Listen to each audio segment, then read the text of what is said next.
Hi hello வணக்கம். நம்ம இன்றைக்கி வந்து கொடியம்பாளையம் பீச் தான் வந்திருக்கோம். நியூ இயர் அன்றைக்கி தான் நாங்கள் பிச்சாவரம் மேங்க்ரோவ் ஃபாரஸ்ட்டுக்கு போயிட்டு நெக்ஸ்ட்டு வந்து இந்த பீச்சுக்கு தான் வந்திருந்தோம். அங்கேருந்து நியர்பை ஒரு 8 ஆர் 18 கிலோமீட்டர்ஸ் ஏதோ இருந்தது.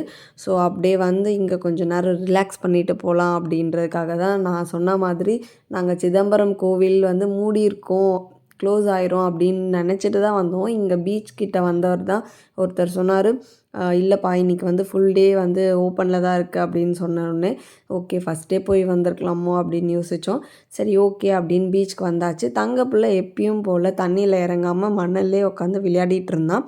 அங்கே ஒரு காக்கா அழகாக க்யூட்டாக வந்து நடந்து வந்துட்டு இருந்தது.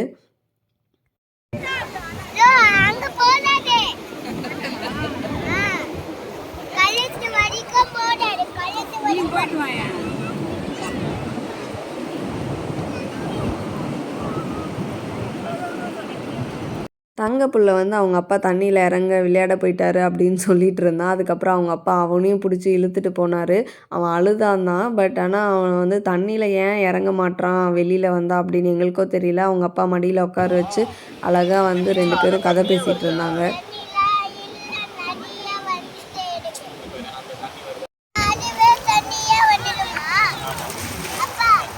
நாங்களும் கொஞ்ச நேரம் பீச்சில் டைம் ஸ்பெண்ட் பண்ணிவிட்டு அப்படியே வந்து நெக்ஸ்ட்டு சிதம்பரம் கோவிலுக்கு தான் போகிறோம். ஸோ நெக்ஸ்ட் வ்ளாகில் கண்டிப்பாக நீங்கள் வந்து பாருங்கள், சிதம்பரம் கோவில் எவ்வளோ அழகாக இருந்தது, அது அந்த ஈவினிங் நைட் டைமில் எவ்வளோ சூப்பராக இருந்தது அப்படிங்கிறத.